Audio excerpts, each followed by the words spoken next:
In the name of the Father, and of the Son, and of the Holy Spirit. Please be seated. One of the first words any of us ever learns, other than Mama and Papa, is no. We learn this word usually because our parents say it to us. It is one of those things we say that they say to us when we are reaching for something dangerous. I remember one of the first times I said that to my oldest son was when he got a hold of my keys somehow and was having a great time trying to plug them into the outlet. I said no a lot. And actually, one day he actually succeeded in it, and it made the most marvelous blue flash that you could see across the house. So no is a really good word for that one. One of the problems with saying no to your kids, though, is that they learn how to say it.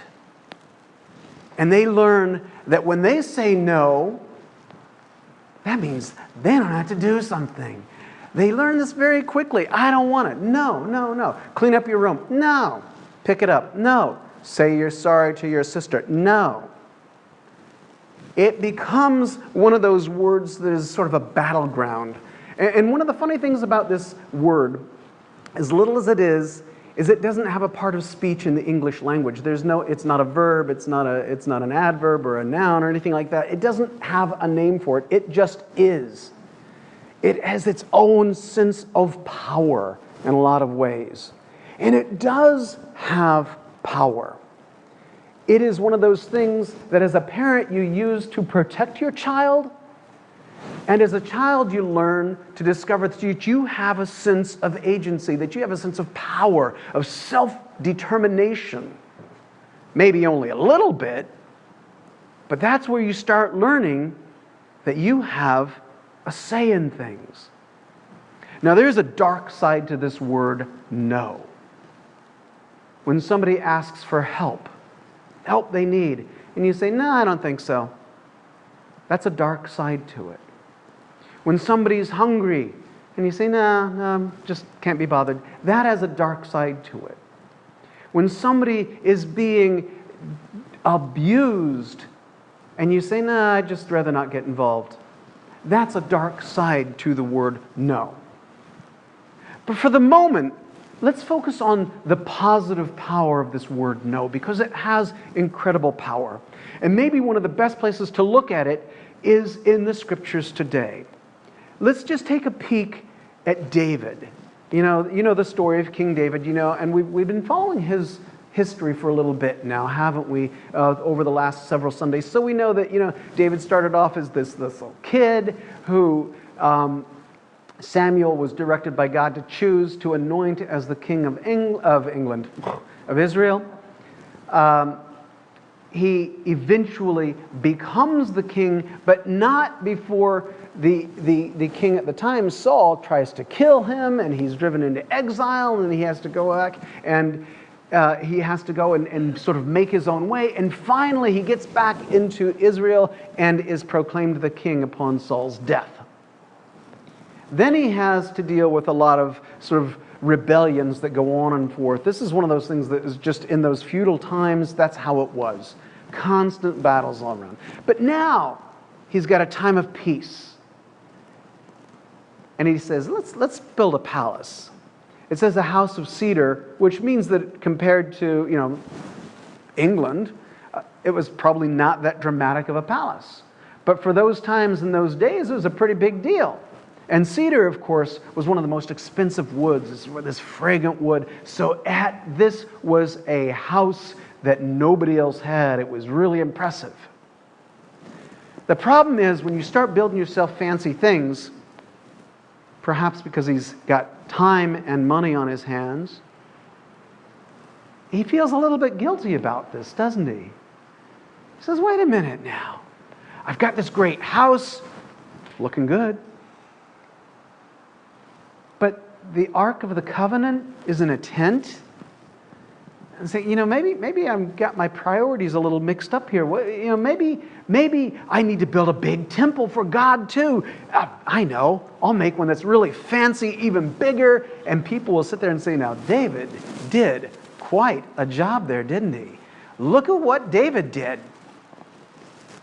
So he runs this by Nathan, the prophet, and Nathan says, hey, sounds great. You know, a temple is a good thing. The ark's been in a tent for a long time. But then Nathan has a word from God that night. And God essentially says, did I ask for a temple? Did I ever say to you, boy, I wish I had a temple? No. Don't build it. This is probably one of those things that was a two-edged sword for David. One of the things that this does for him is sort of puts him in his place, because he was presuming that he knew what was best for God. I know what you need, and I'll just take care of it for you. And God says, did I ask? But one of the other things it does for David is it gets him off the hook.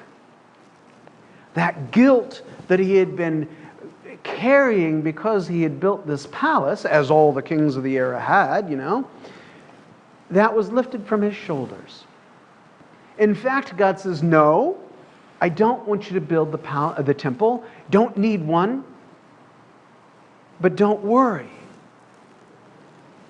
You don't have to build one. You have my blessing. You have my love. You are going to be the king here until you grow old and die of natural causes. You will have an heir who will take care of the temple should I want one. Don't worry.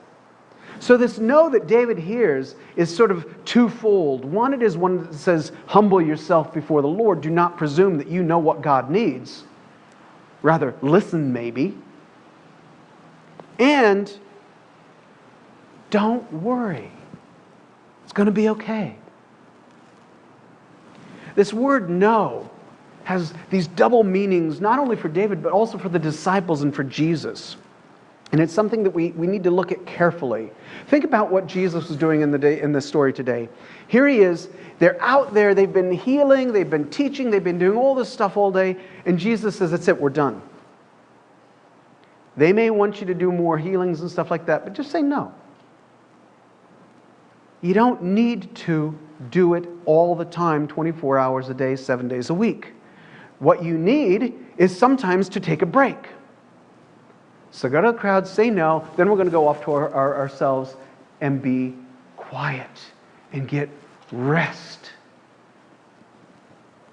And they do. But something weird happens. In the course of this time, the people get a sense of where he's going, where they're going, and they follow them. They chase after them. Now you can do this because Lake Gennesaret, where they were, the Sea of Galilee, isn't really very big. And they could literally run around the edge of it and get there almost as fast as if you just took the boat. It's really not all that big. So they go and they run all night long practically to get to him. And when Jesus sees them, he's filled with this compassion. And he looks at them and realizes just how desperately they need him. They are like sheep without a shepherd. And so he revises this order that he has given, this no. And what he does is he says no to himself. He knows that they need him now. And so he says, my rest is just going to have to wait a little longer. If you've ever had a child, you know what this is like. You're dog tired. You've worked all day. The kid suddenly at 1 a.m. starts getting sick. And you spend the rest of the night up with that kid, knowing that you still have to go to work in the morning. And you do it because you have to. There are times when you have to say no to yourself. And so in this one story, you've got these two sides of this coin. Jesus says you need rest. Say no to the work when it's not essential. And at the same time, there are times when you have to say no to the rest because the work is essential. These three ways of looking at the word no always give us this dual-sided coin, this two-sided coin.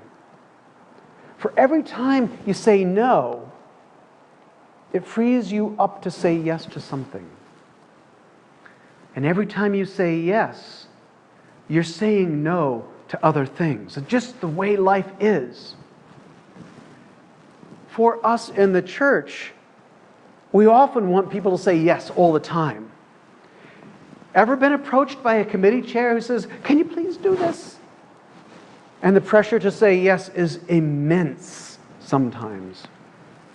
And then we end up with people who say yes because they don't know how to say no, and suddenly they're on 8 committees and they hate church. One of the first things I always say to people when they're new to the church is, don't start anything new. Not yet. Sit in the pews for a while. Just be here. Because when you say no to the altar guild, or no to the ushers, or no to the lay readers for this moment, you're saying yes to just allowing yourself to soak up God's goodness. To learn about this place, to find out if this is your place. So that when you know this is where you belong, then your yes is one of joy and freedom and love. That no that you said earlier made your yes so much more powerful.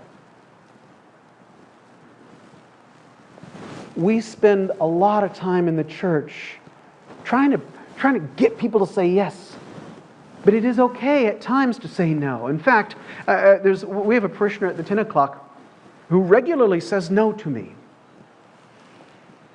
But we have this kind of deal. Because this person also says yes regularly to me. And after they've done what they need to do for a while, they say, okay, it's time for me to stop now and take a break. And then they just sit in the pews for a while. Maybe it's a month, maybe it's a year. But then we know it's time and they pick right back up. And they're ready for that yes. That is the power of the word no. No is one of these things that we are terribly afraid of in a lot of ways. On college campuses these days, they are trying to teach students how to say no. And they're trying to teach students what no means. You may have caught this up with sort of the whole #MeToo thing. Well, on the college campuses, and I still have a son in college, so I'm getting a whole lot of this. They teach them, they say, listen, you have the power to say no to somebody when they ask you to do something you're not comfortable with. Conversely, when somebody says no, guess what it means? It means back off. But when you can learn how to respect that no, when you can learn that you have the power to say no, then relationships can actually grow. And then the love that God has for us can seep through. David had to learn kind of through a hard lesson. David didn't learn things very easily anyway. He was making all sorts of mistakes all the time. And God probably felt like that parent of a young child who was constantly chasing after them and saying, no, no, no. But David did have this going for him. He learned that no means no. And in learning that, he learned how to turn to God and say yes.